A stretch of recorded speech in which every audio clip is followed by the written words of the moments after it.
ये परसों एक लड़की थी, सलोनी नाम की लड़की, जिसकी डेड बॉडी बुढ़नपुर नहर में मिली थी। हमारे सदर पुलिस स्टेशन के एरिया में SHO साहब वहाँ मौके पहुँचे थे और वहाँ डेड बॉडी को रिकवर करा। डेड बॉडी उस टाइम तक अनआइडेंटिफाइड थी। फिर ये ग्रुपों में तो मैसेज वगैरह किया तो ये डेड बॉडी सलोनी नाम की लड़की की मिली, जो गांव कलता की रहने वाली थी और कुरुक्षेत्र यूनिवर्सिटी से वो BCom कर रही थी।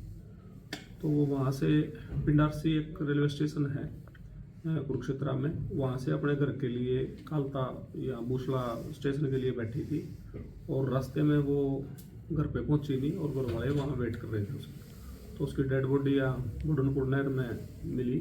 तो डेड बॉडी को वहाँ से निकाल गए नहर से और उसको मर्चरी हाउस में रखा था नरवाना। तो घर वालों का ये संदेह था कि भाई हमारी लड़की की किसी ने इसको मार के डाला है या किसी ने इसको धक्का दिया है, कोई ऐसी बातें सामने आ रही थी। और उस संबंध में उन्होंने पहले तो पुलिस को कंप्लेंट दी थी कि भाई हमारी इसका लड़की का पोस्टमार्टम करवाया जाए और पोस्टमार्टम के बाद जो कार्रवाई होगी वो कानूनी कार्रवाई की जाए। फिर कुछ और परिवार के लोग इकट्ठे हो गए और समाज के लोग भी इकट्ठे हो गए। फिर उन्होंने कहा भाई हमारे को FIR दर्ज करवानी है। तो उन्होंने किसी अननोन व्यक्ति के खिलाफ FIR दर्ज करा दी। हमारी लड़की को किसी ने किडनैप करके और उसकी मृत्यु कर दी। तो हमने उसमें मर्डर के सेक्शन में और किडनैपिंग में हमने FIR दर्ज करी। FIR दर्ज करने के बाद उनको FIR की कॉपी दे दी। तो फिर हमारी जो CIA की टीम इसमें लगी हुई थी, SHO साहब ने रेलवे स्टेशनों पे कैमरे वगैरह चेक करने के लिए अपनी टीम अलग अलग टीम में भेज रखी थी, कैथल भी, पिंडारसी भी और नरवाना रेलवे स्टेशन पे भी। तो अलग अलग टीमें हमारी जो काम कर रही थी। फिर इनका लड़की का हमारे को फिर जैसे कुछ सामान मिला तो उसमें लड़की ने फिर सुसाइड नोट एक लिखा हुआ था अपनी बहन के नाम पे। तो अपनी बहन को सुसाइड नोट लिख रखा था भाई मैं फेल हो गई हूँ और इस वजह से मैं अच्छी लड़की नहीं हूँ। तो एक डिप्रेशन का शिकार होगी वो फेल होने के बाद, जैसे बच्चे आजकल हो जाते हैं। तो वो इस चीज़ को सहन नहीं कर पाई और उसने सुसाइड कर लिया। तो जो घर वालों का शक था, पुलिस का शक था, तो हमने फिर पोस्टमार्टम करवाने के बाद उसकी डेड बॉडी घर वालों के हवाले कर दी। सर, क्या इसमें दूसरे एंगल से भी जांच कर रही है पुलिस? क्या डिप्रेशन के आधार पे ही अपना मामला खत्म कर दिया? नहीं, डिप्रेशन के जो जब उस लड़की ने अपना सुसाइड नोट ही दे दिया और उसने कहा अभी मैं जो इसमें BCom में पास नहीं हो सकी और मैंने माँ बाप की उम्मीदों पर खरी नहीं उतरी, तो मैं इसलिए मेरा जीना ठीक नहीं है। तो उसने ये बातें अपने सुसाइड नोट में लिखी हुई हैं। तो सुसाइड नोट प्राप्त होने के बाद फिर तो एंगल कोई रह ही नहीं जाता। सर, क्या उसकी बहन को पहले ही पता चल चुका था इस मामले का? देखो, ये तो उसकी बहन ही बताएगी। उसको पहले पता चल चुका था कि नहीं चल चुका था, वो तो बहन ही बता सकती है। लेकिन जो मोबाइल में उसका मिला, उसने अपनी बहन के नाम एड्रेस कर रखा था उसको, क्योंकि काफी बवाल हुआ था जिसको लेके। हाँ, बिल्कुल हुआ था। लोगों का शक भी था और लोग अलग अलग तरह की बातें भी कर रहे थे कि भाई हो सकता है इसका मर्डर हो या लड़की को किडनैप किया हो किसी ने। हम भी उसी एंगल से देख रहे थे भाई कहीं लड़की किसी गलत हाथों में नहीं चली गई हो और उन्होंने ही लड़की की मृत्यु करके और इसको डेड बॉडी को फेंक दिया हो।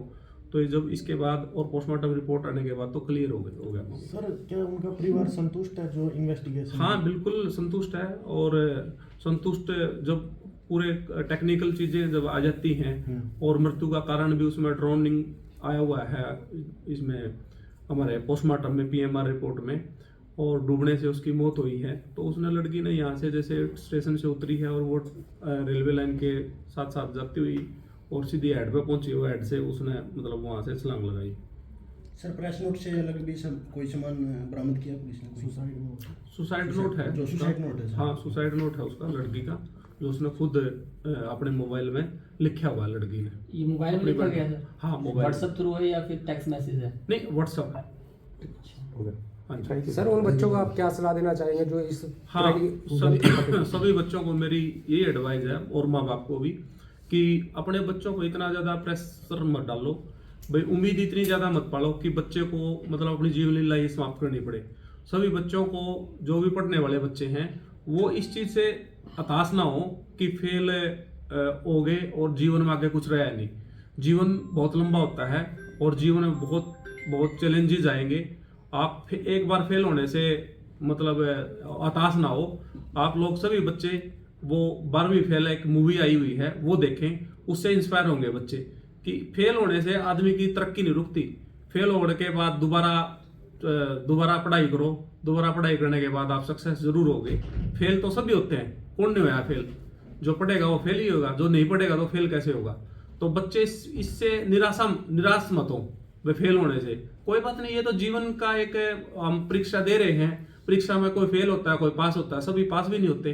तो अगली बार अच्छी तैयारी करके अच्छे नंबरों से पास होते हैं। ऐसे ऐसे बच्चे हैं जो 2-2, 3-3 बार एक ही क्लास में फेल होते हैं और फिर वो इतिहास रचते हैं। वो हमारे देश की सबसे सर्वोच्च सर्विस है IAS IPS, वो IAS और IPS भी बने हैं। ऐसे ऐसे बच्चे हैं जो 2-3 बार भी फेल हुए। जो हमारे एक IG साहब का मैं इंटरव्यू सुन रहा था, महाराष्ट्र में है, जो खुद बता रहे हैं कि मैं फेल हुआ हूँ और फिर उन्होंने देखो IPS बने वो और इतने उच्च पद पर पहुंचे हैं। तो सभी बच्चों को हमारी यही सलाह है कि आप निराश ना हो। फेल होना एक प्रक्रिया है, आप इस प्रक्रिया से घबराए ना। हमेशा खुश रहे और अपने माँ बाप की तरफ देखें, और बच्चे भी, माँ बाप भी अपने बच्चों को खुश रखें। सबसे जीवन का लास्ट लक्ष्य ही खुश रहना है, तो खुश रहो। एक रेडी वाला भी रेडी पे अपना गुजारा करके और वो भी खुश रहता है। तो लास्ट जीवन का उद्देश्य यही है हमारे, वो खुश रहना किसी भी परिस्थिति में। सर मैसेज डिलीवर हो चुका था? हाँ, उसमें जो इसका मोबाइल से जो लगे है उसमें डिलीवरी की वो आए हुए हैं। सीन भी किया जा चुका है? सीन का तो हम कह नहीं सकते क्योंकि जो मोबाइल से उसने मोबाइल में लिखा हुआ है और उसमें जो टिक मार्क आते हैं दो टाइप के, दो आए हुए थे। वो दो आए हुए थे, वो टिक मार्क आए हुए पड़े थे वो? हाँ हाँ। और ये मैसेज किसको किया गया था? वो उसने अपनी बहन को एड्रेस कर रखा है। ठीक है, ठीक थैंक यू।